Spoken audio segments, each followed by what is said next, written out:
I'm sure you'll like some bouncy, expressive ear rigging. First, I'm gonna make a ear XY deformer and roughly do the angle X and Y. Really roughly. Also, even though I made this tutorial based on Poo-Poo's ears, I think this can also apply to elf ears, cat ears, or other animal ears. Then I'm gonna start with the left ear. Select all the layers, make a rotation deformer. Renaming is for the weak. Place it at a good joint and create a new folder called ear. Create these new blend shapes in the folder. Minimum and maximum is -30 and +30. I'm gonna start with ear left and out. So select your outer ear, add keyforms, and you can tell that the deforming brush doesn't really work. So first I'm just gonna remesh it a little bit and give it a deform path, something like this. And it will preserve the outline a bit better. Okay, this is a little bit scuff. It probably would be easier if my ear layer started out inwards like this, because squeezing the layer would probably be easier than expanding it, but it's okay. Do the opposite on the other maximum. Something like this is fine. Then for ear down up, just rig it on the rotation and do something like this. Next, for ear 1, 2, and 3, select all the layers inside of the rotation and make a warp deformer.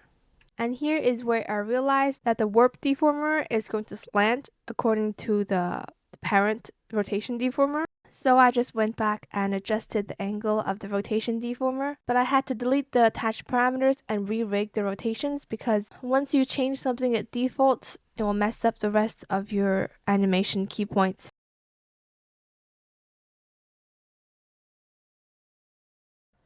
So select all the ear layers again, actually deselect the earring, make a deformer ear P physics, and rig it to ear left 1, like so. But because the ear is moving in more of a circular motion, we cannot attach P2 and P3 on the same deformer. So I'll show you why. If I attach P2 on the same deformer, and I deform like so, and so if I move it with the P1, you see how it's not the intended effect, like the ears being stretched a little bit more and less instead of going in a circular motion. So the solution is to have the ear P2 deformer be a separate one and be a child of ear P1 deformer. And this way, this is the results. So same logic for ear 3.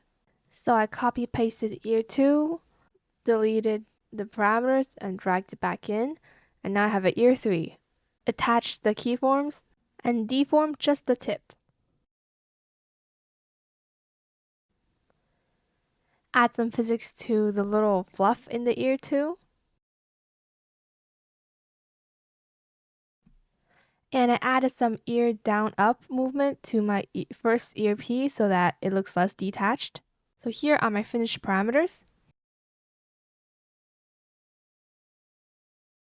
But before we test out the physics, we still need to complete ear left XY. Because we have a rotation inside of the previous XY deformer, now the XY will not work. So let's go back to the first ear P, make a deformer on top of it, call it ear XY. And then I'm going to drag it outside of the rotation deformer. Then add 3 parameters on angle X and Y so that it inherits the XY from its upper deformer. Then just drag it back inside the rotation deformer. Then fix the flaws of the ear XY.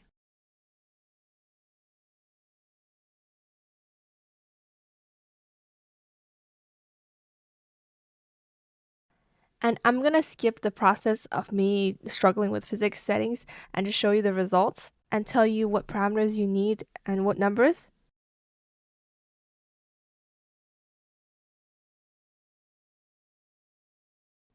When you're done, it should look something like this. And you might have noticed that we attached eye right open to the ears and it triggers little ear jiggles. But if you don't like that and would rather the ear just flinch on its own every couple of seconds, that would be an idle animation and I'll teach you how to do that later. For now, let's copy the ear to the other side. So first select the ear layers except the earrings and delete it. Then select all the deformers and layers on your rigged ear also accept the earrings. Copy paste. And then I want to reflect it, right? But if I select the parent rotation and reflect it, it's going to reflect on the spot. That's what rotation deformers do. So instead, I'm going to create a temporary warp deformer on top of the rotation, reflect it, and I forgot to center my ear XY, so now it's off. Like the earrings doesn't clip, so you can tell. So Control Z, and instead of recentering my ear XY, remember how we already have an individual XY deformer for the left ear? So I can just delete the parent XY. Now if I go to my temporary warp deformer, reflect, and it's all good. Then delete that temporary warp deformer.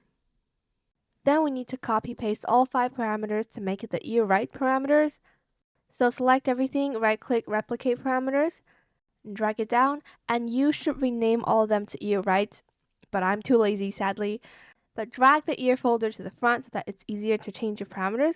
So I just select all the ear right deformers and layers, click on a parameter and go to this little menu, click change, and change them to the new ones that we copy pasted and that you renamed to ear right. And then drag the 2 earrings into the last ear physics deformer. But I don't want my earrings to deform while my ears wiggle, so I'm going to give them a rotation deformer for each one, and there you go. Then select your ear XY deformer and reflect on angle X. Then go to physics, duplicate all 3 of the ear left physics settings we did, rename them to ear right, go to output settings and change all the outputs to your ear right parameters.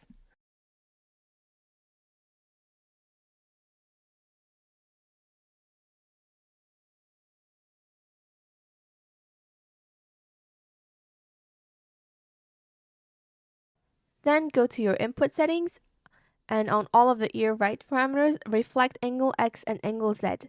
And if you're sticking with ear flinching at eye opening and closing, change all of the IR open effectiveness to eye left open.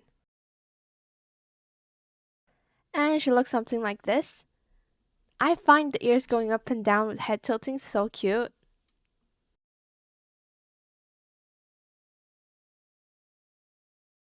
Okay, now I take care of the earring on the left. And I use my good old friend skinning.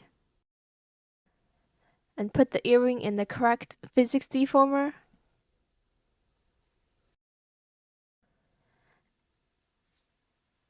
And then I'm just going to give it another rotation so that it stays straight down when the ear goes down and up. Painful physics settings. And I'm done. For the next tutorial, I'm going to teach you how to do the idle animation, some easy toggles, and model export.